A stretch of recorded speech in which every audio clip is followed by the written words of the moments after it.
primer lugar, en la sociedad latinoamericana hay una situación central. Incluso en el ámbito de los derechos digitales no podemos dejar de lado que hay una cuestión económica y sociopolítica, la desigualdad que afecta a nuestra sociedad en cuanto al nivel de conocimiento de los mecanismos legislativos y la capacidad de acción tiene una gran influencia en que haya poca oposición a este tipo de legislación que finalmente puede vulnerar los derechos digitales. Y el segundo punto, que es una tradición caudillista, patrimonialista y centralizadora del Estado en América Latina, esta tradición de un Estado más fuerte, incluso en una fase conservadora, que tenemos experiencia de dictaduras militares en el continente y que en buena parte tienen aspectos necesarios, pero también presentan un gran riesgo en la falta de distribución de poderes y compartir posturas y compartir decisiones que hace que el Estado acumule un gran poder sobre las dinámicas legislativas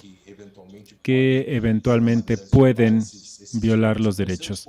Y el tercer punto me parece que es un elitismo en los derechos digitales. Creo que aquí cabe nuestra autocrítica, no solo en la perspectiva del conocimiento de la población en general de los mecanismos legales y cómo estos operan, sino también los detalles y los pormenores de lo que está en juego en las tecnologías digitales y el conocimiento técnico. Hay un problema de un desconocimiento técnico y este conocimiento es necesario para el debate y para el posicionamiento sobre los derechos digitales y una serie de informaciones específicas que muchas veces, cuando no lo tenemos, limitan la participación. Es un procedimiento en el cual esta participación, eh, como en otras áreas que son menos elitistas, es mejor tener una mayor participación e incidencia. Y también hay un gran poder en la mercadotecnia digital, enfocada en los intereses económicos. Todo lo que vemos hoy, inteligencia artificial, Internet de las cosas, vigilancia, dispositivos inteligentes y conectividad, viene con una gran acción económica y propagandística. Así que un análisis crítico de estos movimientos y acciones se complica por la promoción de estas maravillas que nos presentan las empresas con relación a las limitaciones que las tecnologías pueden presentar. Y un último punto es que es necesario tener una capacidad de construcción crítica en torno del fenómeno digital. Esto hace que sea más necesaria más intensidad en las actividades de divulgación científica y más conexión del trabajo de investigación crítica académica en las ciencias sociales aplicadas, la comunicación y la tecnología de la información, para poder tener una participación más orgánica de la población en los temas que son importantes para garantizar los derechos digitales. Cuando algo no funciona, se busca siempre regular. Los políticos están para cumplir sus periodos y quieren buscar y presentar y terminar el periodo diciendo yo presenté 500 iniciativas, como ella bien decía ayer, cuando en realidad tal vez deberían de tomar más tiempo junto con sociedad civil para analizar los temas y para generar buena política pública, que es lo que decía ahorita Paulo, ¿no? Que pueda tomar tal vez nosotros también como ciudadanos reconocer que todos nuestros líderes políticos no necesariamente son expertos en esas tecnicidades y pues el hecho de sobrelegislar, como ayer decía Fer, pues presenta un gran reto, ¿no? Entonces creo que el papel de los legisladores en tener como esa humildad de tomar ese tiempo para reconocer el análisis es muy importante. Y también como ayer mencionaba, creo que Pablo, esta tendencia en América Latina de romantizar las legislaciones que teníamos en el pasado. No quiere decir que en el presente, o sea, que no hayan servido en ese pasado, sino que más bien tal vez no es lo que nos funcione ahora. Estamos en una situación sin precedentes en el mundo tecnológico que requiere de un análisis con mucho más tiempo y que tal vez estas legislaciones que se tenían de concentración en medios de comunicación pues no funcionen.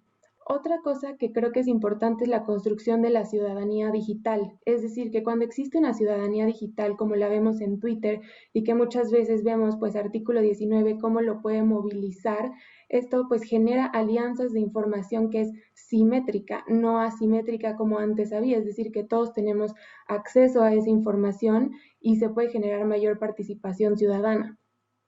También quiero mencionar el hecho también que ahorita decía Paulo y que ayer decía Alexander Gerlach y María Luisa Stasi sobre la educación.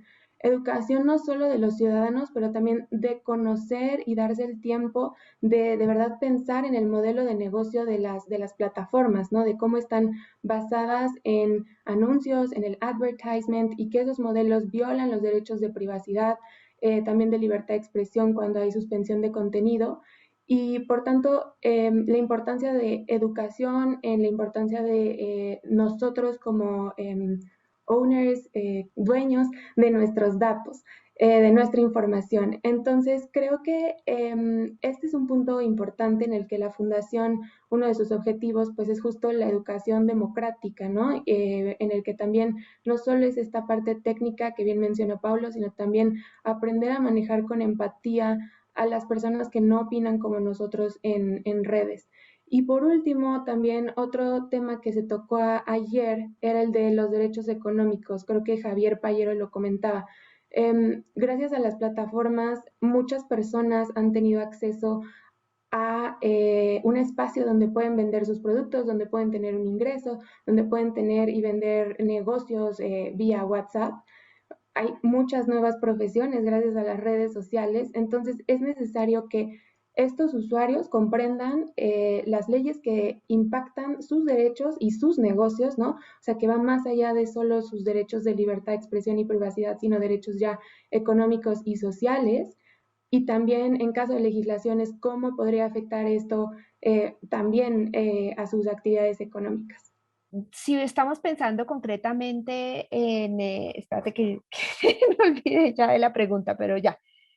En el tema sobre todo de la forma como trabaja el Estado, hay una de las cosas que nos preocuparon mucho durante la última movilización ciudadana, que fue el paro nacional, empezó a finales de abril y se extendió por casi 3 meses. Eh, Estábamos durante pandemia todavía, teníamos ese coletazo, el miedo de salir. Tuvimos, por tanto, una movilización ciudadana, una protesta que tuvo unas características digitales muy importantes, no solo por este contexto de aislamiento derivado de la cuarentena de la pandemia, sino adicionalmente porque los protagonistas fueron fundamentalmente jóvenes urbanos que utilizaron bastante las redes sociales. Fue problemático que en ese sentido el discurso preponderante del Estado fue un discurso de estigmatización. No es que fuera nuevo y en eso repito quizás lo que ya en su momento dijo María José y también Paulo, no romanticemos el pasado, digamos, esa situación ya había pasado antes. De hecho, hay estudios importantes que muestran cómo precisamente las condenas, la criminalización de los manifestantes, particularmente de los manifestantes de izquierda que buscan, que terminan siendo catalogados como, eh, o más bien procesados criminalmente por sedición o terrorismo, eh, ya mostraban una tendencia, pero en este caso con la protesta digital esto se repitió. Fue muy fuerte el discurso oficial hacia el vandalismo digital y el terrorismo digital. O sea, ahora tenían este apellido, llamémoslo así, y se dirigían hacia quienes se estaban manifestando, con una intención adicionalmente como de controlar el discurso, porque a esto se acompañaba una campaña importante de desinformación en la que era la policía la que indicaba qué era y qué no era verdad en las redes, lo que mostraba una tendencia realmente digamos, como a etiquetar y buscar controlar que no se dijera, que no se mostrara o que no se hablara mal de la fuerza pública, a pesar pues de las evidencias que estaba viendo en relación con abuso policial. Digamos, dentro de este contexto es muy preocupante que la respuesta del Estado sea una de criminalización, de estigmatización, de marcar a quien es diferente. Se está trasladando las lógicas de la guerra civil colombiana, del enemigo interno, que era la guerrilla, a el manifestante o la manifestante ciudadana que protesta en la calle. Por ese mismo motivo, pues fuimos muchas las organizaciones que hemos estado lanzando la alerta. Y en el caso de Carisma, mostrando como la lógica del mundo analógico de ese enemigo interno, del terrorismo, de estigmatizar y marcar a las personas, se estaba trasladando al mundo digital con las mismas consecuencias. De hecho, todavía está sobre el tapete el hecho de que hubo personas que fueron identificadas de esta forma y procesadas por en la misma lógica, por haber participado de las protestas. Esto significa unas lógicas, digamos, o una tendencia que en algún momento tenemos que partir, que tenemos que romper para empezar a hablar de garantías, de reconocer la protesta como un derecho a la participación pacífica que debe además ser garantizado por el Estado, lo que significa, entre otras cosas, no estigmatizar, pero adicionalmente proteger. Quizás más adelante sería muy interesante revisar incluso la forma como esto se mostró en manifestaciones puramente digitales de la protesta, como fue el caso de las fanáticas de los K-popers, pero no quisiera detenerme mucho más. Quizás más adelante lo hacemos. Gracias, Luis.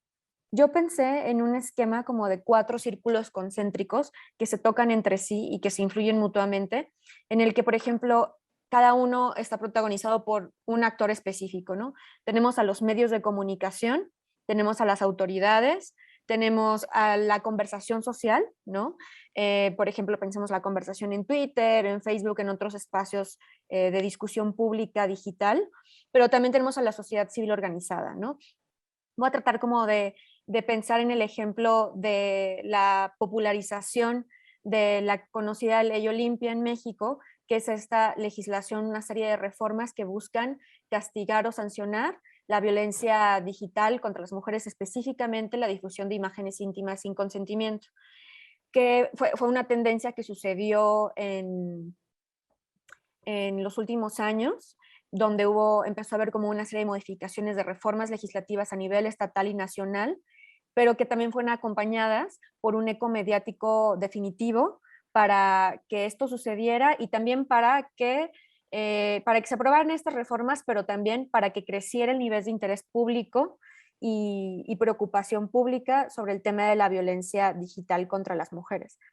Entonces, el rol de los medios para mí es fundamental porque creo, como en las siguientes preguntas vamos a reflexionar, que aunque tenemos diferentes fuentes de información que podrían nivelar estas tendencias como del populismo punitivo, digamos, y aportar elementos para desarrollarlas como de una mejor manera, para que se apeguen a estándares de derechos humanos, etcétera.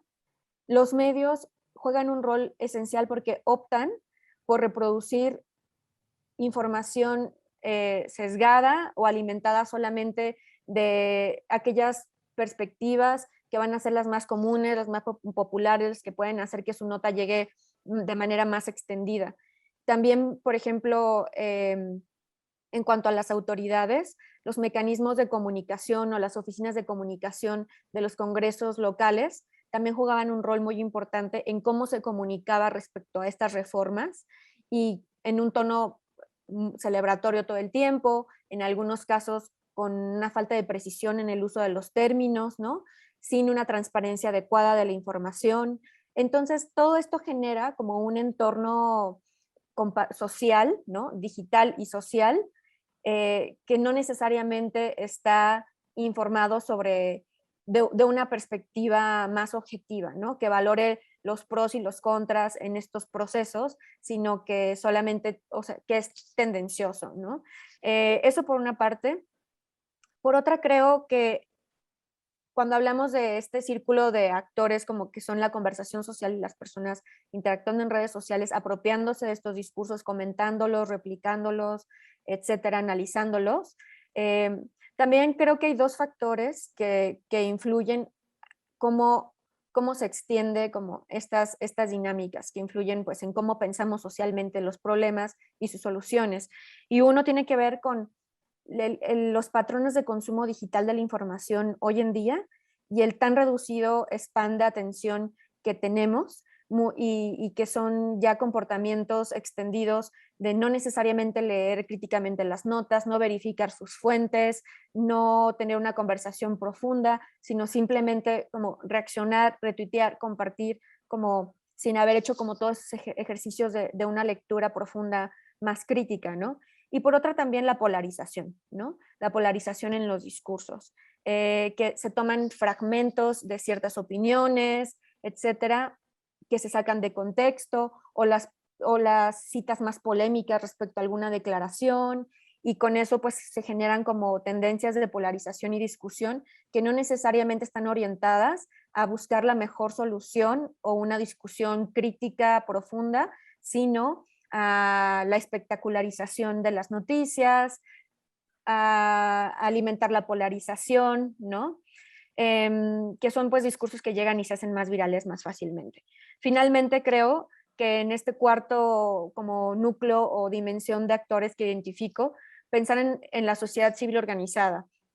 Por ejemplo, quiénes estamos haciendo investigación y cuáles son las oportunidades de que nuestros discursos basados en una investigación profunda, etcétera, se coloquen de igual manera que esos otros discursos que son más virales y puedan ser un contrapeso, ¿no? Como en la discusión de estas soluciones que pensamos, de estas soluciones públicas a los problemas que nos están atravesando como sociedad. Entonces creo que son como una combinación como de estos factores sucediendo en ebullición al mismo tiempo, todo lo que hace o influye en que la ciudadanía tenga o no argumentos, poder, tiempo, capacidad para involucrarse en la discusión de estas soluciones que tienden más a un populismo punitivo, por ejemplo, y que no necesariamente son, pueden ser la solución a lo que necesitamos.